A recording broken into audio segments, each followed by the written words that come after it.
On this episode of the podcast, we take a look at the movie Mary Queen of Scots, written by Beau Willimon, based on the book by John Guy, and directed by Josie Rourke, starring Saoirse, Ronan, and Margot Robbie.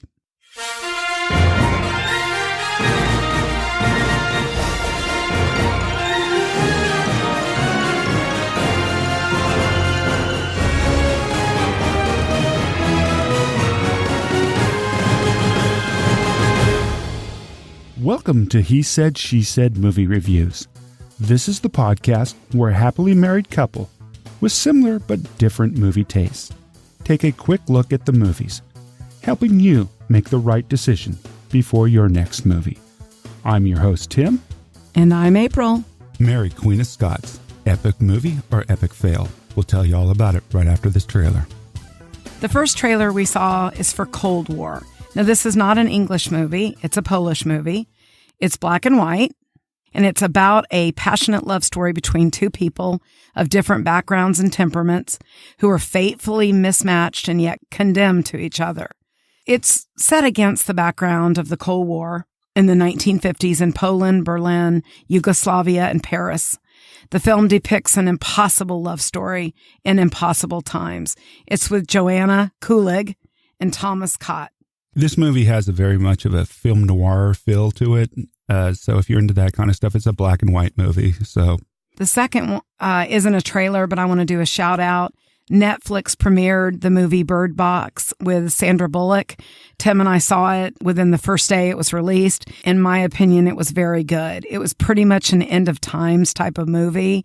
It was fascinating. It was well acted and very different than anything I've actually seen in a long, long time. So a shout out. I think it's a very good movie. Okay.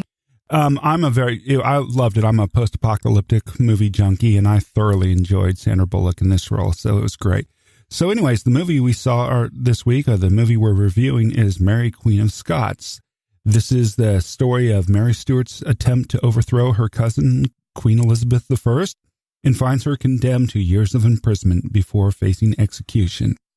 It's by first-time director Josie Rourke, who is a theater director, and it was written by Beau Willimon, who is from the House of Cards, did a lot of the episodes of House of Cards, over 70 plus, and it's based off the book The True Life of Mary Stuart by John Guy.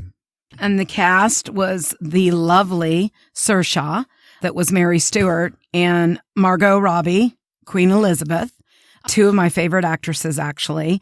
Obviously, Margot, I, Tanya, and Saoirse, goes without saying, most of you know Brooklyn and Lovely Bones. Yeah, she was phenomenal in Lovely Bones.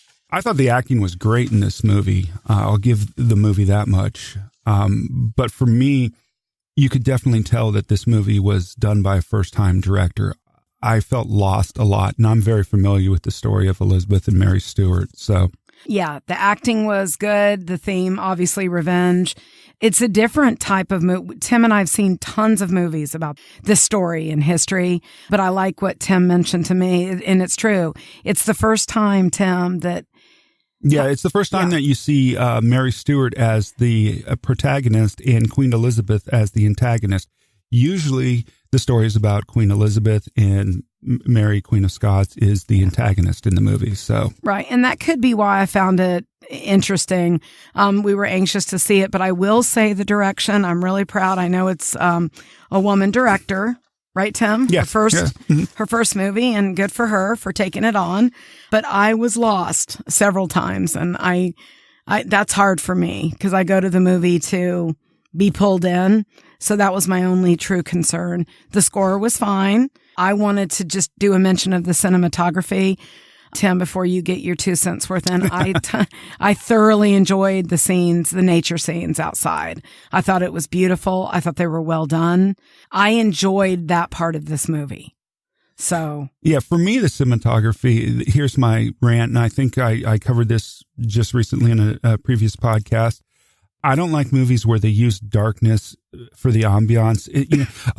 Typically, a lot of medieval movies, they just make it dark. Just say it's old, and to me, it's a silly effect. I want to be able to see what's happening on the screen.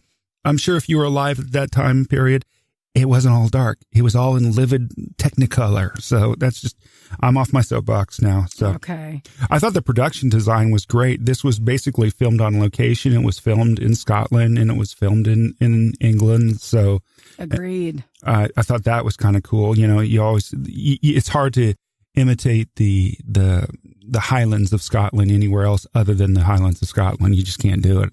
Right. And also, too, I wanted to say, yes, the pace was slow, but there was a story and they were trying to kind of weave it together. The dialogue was well written. I thought it was good. The accents worked. And I love what Tim said, for an Aussie girl and a girl from the Bronx. They did great. One thing I want to mention, the majority of the cast weren't high-level actors and actresses. So I want to do a shout out for that because there were some great performances. Yeah, you really named actresses. It was Margot Robbie and Saoirse Ronan. That was it. Everybody else was pretty much an unknown or B-level actor. So for that, I thought they did a good job. Yeah, so I enjoyed it. Obviously, you know, I came away with this. My same rants in life is that, you know, here's two powerful women and they let a bunch of men in between them instead of working out their, you know, what they owned and utilizing their power for good. Obviously, you know, Queen Elizabeth never married. That benefited her. And Mary, well, she shouldn't have married. So that's my 2 cents worth on that. You know, April said this earlier once, you know, this was a view of this story, which has been told so many times, and it's always told from Queen Elizabeth's point of view. It was interesting seeing this all from Mary Stuart's point of view and how she handled things and what she did. And I learned a lot more about Mary Stuart because, once again, you usually don't learn much about the antagonist in a movie, and that was kind of cool with this. And I was excited about that because I'm a little bit of a history buff and seeing everything from Mary Stuart's point of view and how Queen Elizabeth was the evil person. It was fascinating in that aspect. Yes, I thought that was very true. Let's go ahead and rate this movie. I am still getting over my cough, everybody. So hang in there with me. Yeah, April's dealing with pneumonia, so she's trying hard here. Not fun. I'm going to rate this movie as just a solid 3 for a lot of different reasons, but I think that's a fair rating. Tim? I think you're being generous there with the 3. To me, the direction was just horrible. It jumped all over the place.